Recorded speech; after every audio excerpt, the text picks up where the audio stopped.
Hey guys, you know Juliana and I and what we do, so let's be honest. The healthcare system has become a maze of red tape and sky-high costs.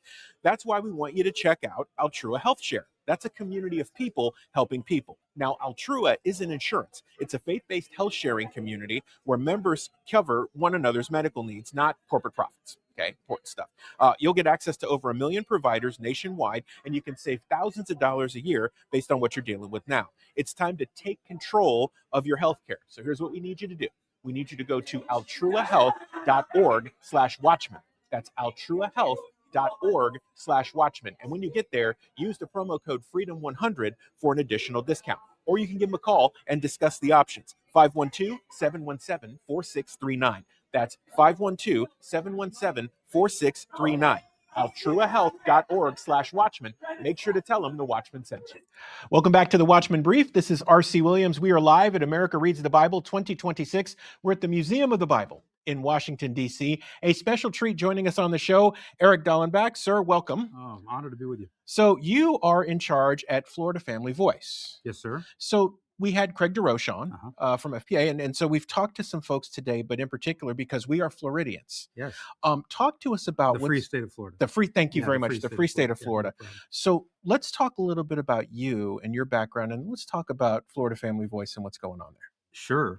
Well, as far as background goes, I mean, I just spent the last 7 years working for Governor DeSantis in his executive office on his leadership team, and I think the way I view things is that if you work that hard on something, you'd like to believe that what you worked hard on was going to outlast whoever the next governor is, whatever administrations. And I think I had this unique vantage point in there to realize the power of the church when the church is engaged in doing what she's created to do. And so my feeling was, what's the best place I could go to continue that fight? And we believe that was Florida Family Voice. You mentioned Craig DeRoche. Florida Family Voice is very impactful in Florida, but what Craig helps us do is be very impactful across the nation with the 40 states that are doing it. So it's kind of, if we sat down long enough, you would know that my theme of life is together we are stronger. I mean, that's just very individually, we're very, very quiet. We're quiet to government, we're quiet to most things, but if we bond together, we can actually do something. So Erik, you when you were working with Governor DeSantis, and I think he reappointed you to the Faith Board, is that correct? Yes, another 4 years, yes. Congratulations. Thank you. Yeah, well, and so you think about that, right? So that gives me 3 years with the new governor.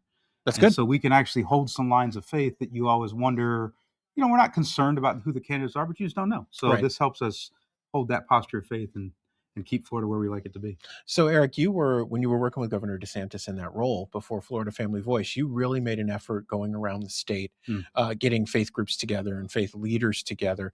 Can you talk to us about the strategy behind that and kind of how that's played out over time? Yeah, so that's a big question. I'm gonna try to be as brief. So I feel like my calling in life is not a vocation. I feel like my calling in life is to see the capital church, the capital C church, act like God intended it to be and remind them of what God created them to be. Right. And so you have to go back a couple jobs for me, which was I started the Tim Tebow Foundation with Tim in my guest room. And so I ran that for about 8 years. And during that time, we launched something called Night to Shine. It's a prom for people with special needs. And by the time I left, we had 500 churches from 39 different denominations. And I didn't know. Truth be told, I had no idea there were 39 denominations. Wow. But 39 different denominations, all hosting a prom. And Tim and I really dug into that because I was like, well, wait a minute. We can't. I mean, if we're honest, it's hard to get churches to agree on anything, let alone 39 of them. And what we realized is if we talked about who God is and we talked about who he told us to serve, which in that case was people with special needs, it was amazing how healthy the conversation could be. Truth is, you and I, if we debated 4 or 5 topics, there'd be something in theology, faith that we would not agree with, but we would never disagree on who God is and who he tells us to serve. And so I bring that up to say, fast forward. So my next role was with Chris Tomlin, and we did that kind of concept when we started his foundation with foster care. And so I get to the governor's office, and the governor says something to the effect of, Erik, could we do Night to Shine for foster care? And what he meant by that was, can we show worth and value to foster care kids through the church? And I knew the answer was yes, but again, we had to go back to telling the church that government could be a government. I just want to pause on that. Thank you. Could be a catalyst to bring together churches into their core mission of serving the most vulnerable. This is a weird one, and I won't go off on this too long. But if people really think about what, the church and good government do the same thing every day. They wake up, and they say, and they desire to serve the most vulnerable of their community. And yet somehow, through a really bad definition of separation of church and state, the two groups that serve the most vulnerable have stopped talking. And so we believed in Florida that if we just opened a conversation, and you know how we started that?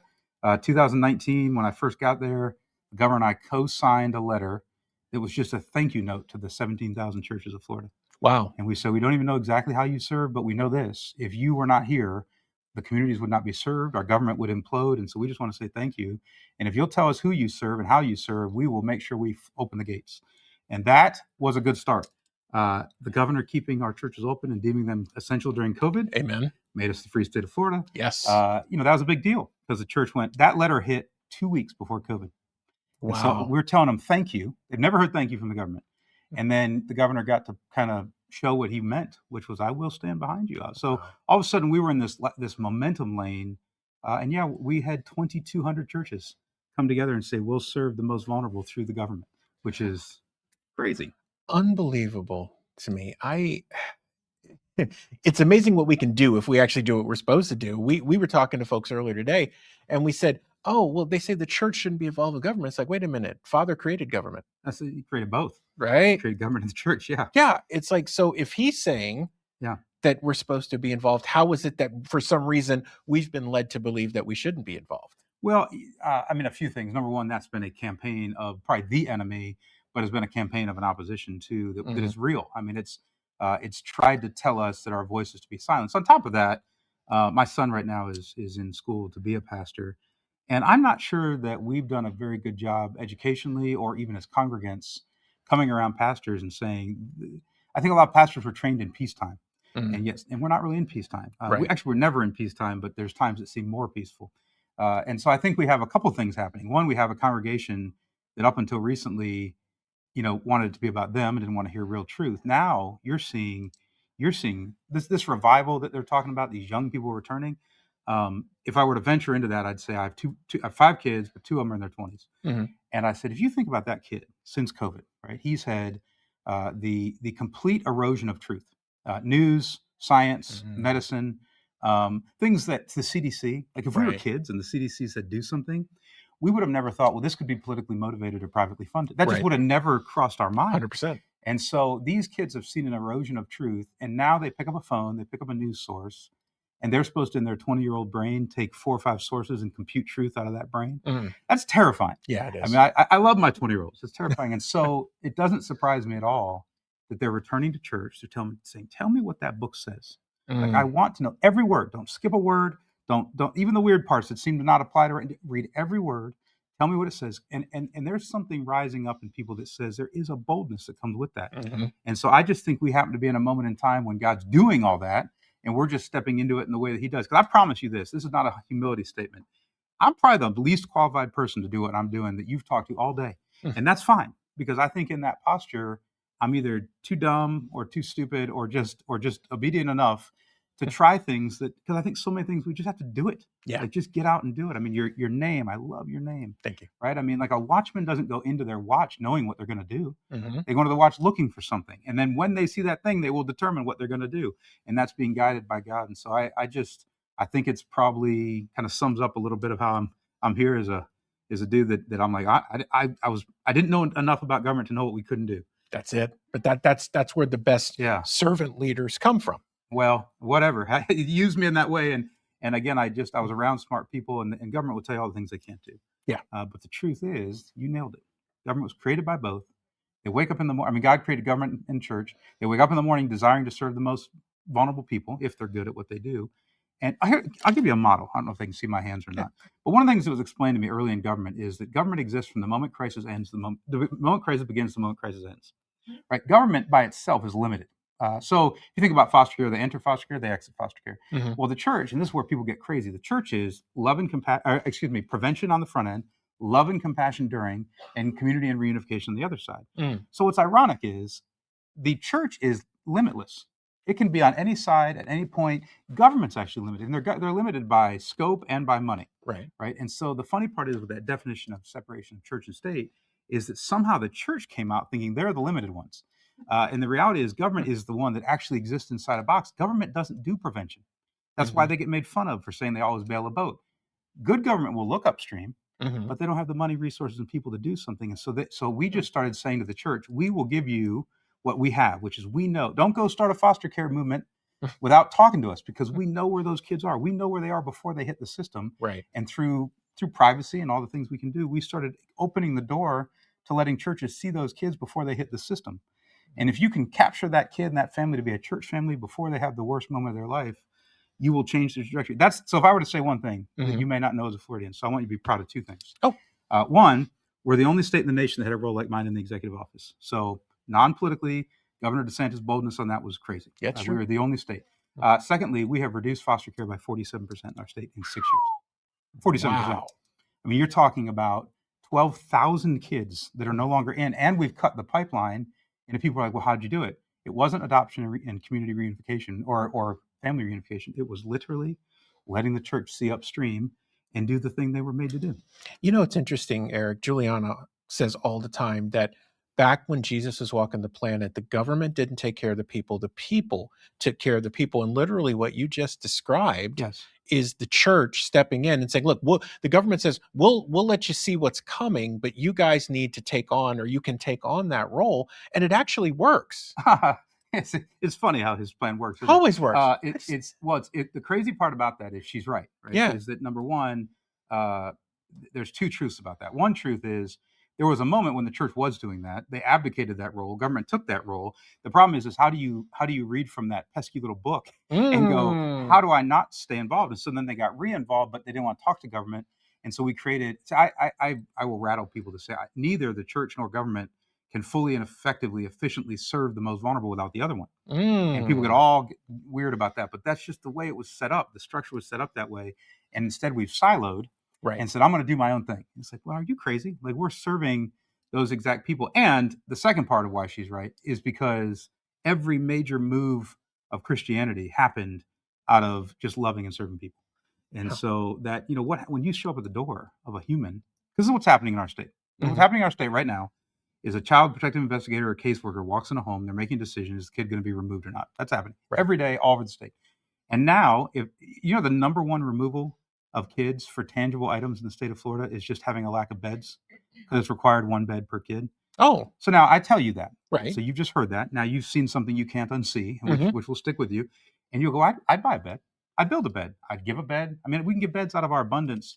And that bed keeps that kid at home. So imagine now our caseworkers and CPIs have an app on their phone. They can say, they can't say the person's name, but mother, it's almost usually not a lot of dads around. Mother of two, needs a bed, needs a car seat, needs a changing table. They hit submit. It goes to every church in the area that has signed up. Okay. We have counties where churches are in 17 seconds. They're competing with one another to meet the need. And they're going to that home. So now they show up at the home after being certified and protected and all the things, government makes them do. And they show up with a bed. Well, guess what? They show up with a bed. They look around. Oh, man, like I see things. They got a hole in the roof and a hole in the floor. But immediately that family becomes a church family, not a state family. Right. And we're not seeing the repeat of needs because the church goes, I've always wanted to know where you were. I just didn't know who you were. When I read Matthew 25, I've always wanted to know you, but I didn't know you. And government knew them. And so we're just opening that door.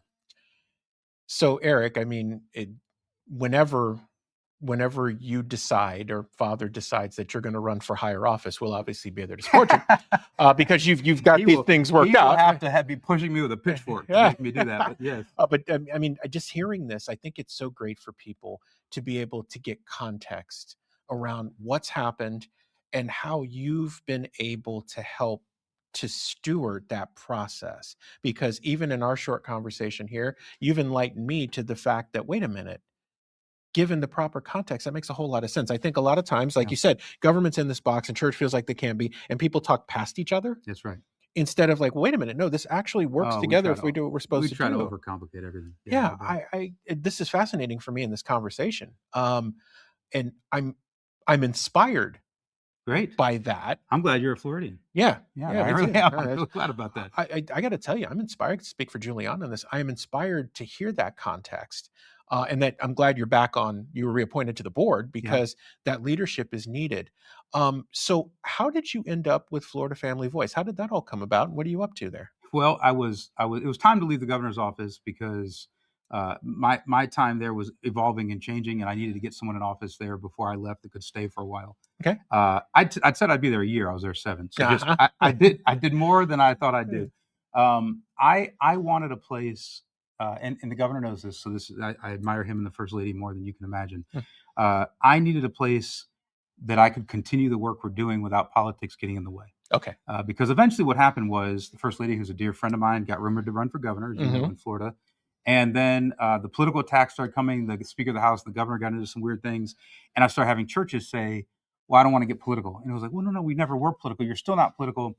But I thought to myself, we need a place to continue this. And so as I started talking to the Florida Family Voice people, they were interested in having me come over there. And I said, I don't, it's not that I don't care about legislative members, but something changed in Florida, as you know. I mean, I know all Floridians know this. When Amendment 3 and Amendment 4 came out, we went from, it used to be you inform 160 politicians, you change bills. Right. Now, all of a sudden, you needed millions of Floridians to come educated into a poll box. That, aside from civics lessons, is a terrifying thing because, again, where are they getting their truth? What do they come in feeling? And so I looked at it and thought the best place we can posture where this thing could live on is in a place that is Christian and would say we're always going to make much of the church. And that's our big thing is that I believe this whole Nehemiah thing. Someone asked me the other day, they said, Eric, you think we'll always be fighting? So, well, if you think how battles work, the one time you don't have to fight is when your walls get rebuilt, right? So yes, of course, if you're standing on rubble, you will fight. Yeah. But if you rebuild the walls, and I'm convinced beyond a shadow of a doubt that the walls are the church. And when the church stands in its rightful position, in its full upright rightful position, we as soldiers still stand behind it. We still keep it patched up and we still hold our sword because nothing changes there. But when the battle started changing in Florida with our amendments, we realized we needed to change the game of how we approached it. It's one of those where it's like, I don't necessarily want you to stop talking. I understand you're like, hey, RC, I want to give it a chance here so you can ask another question because there's so much of that's informative. So talk to us, Eric, because we're Floridians and majority of people who see this live in the state. Yeah, it's great. What are the initiatives for 2026 for you guys right now? What are the big hitters for us? Well, we focus on 4 things. And so one, I've talked exhaustively about, which is making much of the church. Yeah. And, you got to do that, by the way, in slow one-on-one education, like just pastors emboldening pastors.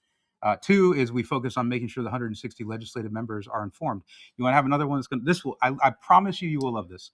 How many bills do you think were put up for the legislative session that just passed? We do not. So 9 weeks in Florida, right? 160 members. How many bills do you think they looked at? 100? 1,962. Whoa. Okay. No one knows that. Floridians don't know that. So we have people and programs that read every bill. And we found 147 of those bills had something to do with biblical worldview. That's how much happening in our state at any given moment. 147. Wow. And so we still have to pay a lot of attention to what the legislature knows, what they're doing, how they're educated, how they're informed. We spend a tremendous amount of time on educating young people. This whole thing collapses if our young people don't understand civics, basic civics. And then this year we're in an election. And so we will be heavy into the voter guide and candidate questionnaires and all that. I'm going to pose 2 things that bother me and just sit in my mind and let you chew on this as we have our time. Sure. 2 things I struggle with that we do as Christians. Right. So I'll frame it that way and say, 1, Christians as a whole high five too long. We celebrate too long. An example of that would be Roe v. Wade gets overturned. We're all high fiving. 7 states have it in their constitutional amendment. Yep. That's a danger. We think there's some arrival point of battles and victories. And so a lot of what you'll see us doing is posturing that never happens. Like we're trying to stay one step ahead. The second thing we do wrong, and this one I know your name implies, we do not build armies well in peacetime. We as nature are reactive. So Amendment 4 comes, we rally the troops. But if you think about that, it's like putting the armor of God on, running into battle. It's okay if you get it on in time, but it's not effective. And so we are doing a ton right now in battle plan type mode to say, we know that post-DeSantis era is coming. For every Floridian that's out there right now, post-DeSantis era is coming. And every one of us is wondering 2 things. I'll tell you the most common questions. What's he going to do? Which I won't answer on this. I don't know. But, and then 2 is what's our state going to look like? Yeah. Well, the truth is the church should not leave that up to politicians. Our state should look like what the church designs it to look like, because there's 17,000 Christian churches and 1 governor and 160 elected members who attend those 17,000 Christian churches. And so we're spending a lot of time trying to get this Watchmen concept of anything we can do to say, guys, we build now.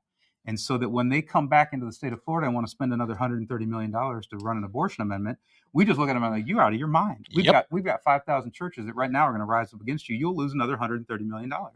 And so we're building armies now for what we believe is coming. Wow.